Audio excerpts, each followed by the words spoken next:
লাগলে রং মাখাচ্ছি। আমি আনন্দে মেখে নিচ্ছি আর ওকেও মাখাচ্ছি। আজকে স্কুলে হচ্ছে বাচ্চাদের হোলি সেলিব্রেশন হবে, তার আগে মায়েরাই মেখে নিচ্ছে সবাই।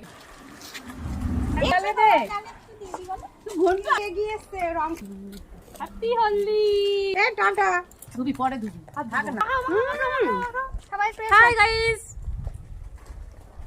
হোলি চলে গেছে, তাও কিন্তু সবাইকে বলি হ্যাপি হোলি। হ্যাপি হোলি। পরের বছরের জন্য। বাটি সেই যেগুলো সেই ছিল এবছর 20 অবধি দিয়েছে। না আমি